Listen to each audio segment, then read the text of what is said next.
Со воведување на Б зона ќе се прошират капацитетите за паркинг услуги, а на 3 локации во градот ќе бидат изградени урбани скверови, најавија надлежните од општина Куманово. Граѓаните кои што живеат на адреси каде што ќе се вцрта Б зона ќе имаат бесплатен паркинг, вели градоначалникот Максим Димитриевски, додека останатите ќе плаќаат согласно одлуката која што е на сила, донесена од страна на Советот уште пред повеќе од 9 години. Во моментов се расчистува локацијата Табакана, каде што се дислоцираат времено поставените објекти. Јас во оваа прилика апелирам особено до собствениците кои што тој простор го користеле и државното земјиште на тие локации апсолутно бесплатно со децении, да бидат многу поревностни да ги дислоцираат самите објекти, во спротивно општината ќе ги изврши истите, ќе ги дислоцира и ќе бара надомест за интервенцијата за извршување. Даваме уште некои куси рокови, веќе на таа локација, како што најавив и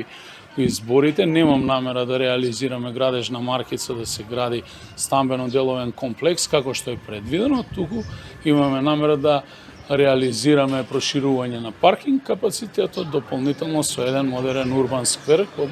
примерот кој што веќе до крајот на оваа година ќе го изградиме на локациите кај што веќе извршивме такви објекти, а тоа е градскиот плоштад, на локацијата клуб кај што беше кафичот и дополнително пред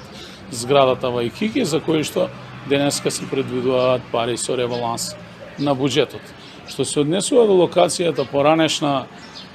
поранешно хемиско чистење, значи ние сакаме да исчистиме таа локација, таму имаме вцртано градежна маркица согласно генералниот и деталниот урбанистички план за подземна и надземна катна гаража, која што во моментов не сме финансиски во можност да ја реализираме поради огромната експроприација, за да се откупат дел од куќите кои што се наоѓаат таму, да бидат експроприирани и дополнително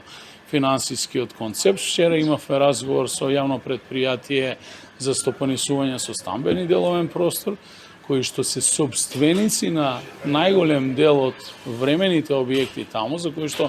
тие поседуваат имотен лист и ќе се обидеме во некој партнерски однос во скоро време да го надминеме тоа. Истиот проблем го имаме и на локацијата Чоробенско ќоше, каде што знаете дека се стопанисува со еден паркинг и се даваат паркинг услуги спротивно на сите законски прописи и норми, веќе со години, и јас имам намера да ставам крај на сето тоа и да ги дислоцирам сите оние времени објекти на таа локација, дополнително склонопадните објекти, за кои што има големо негодување од собствениците, меѓу кои е и една од собствениците ова јавно предпријатие, ги имаме прогласено за склонопадни и доколку не ги срушат самите, ќе мораме да ги извршиме се со цел да се расчисти таа локација. Општина Куманово по закон го има тоа земјиште, но за жал истото е дадено со корисничко право на користење на јавно предпријатие за стопанисување со стамбени деловен простор, кое што тоа право го има пренесено на некоја фирма, која што врши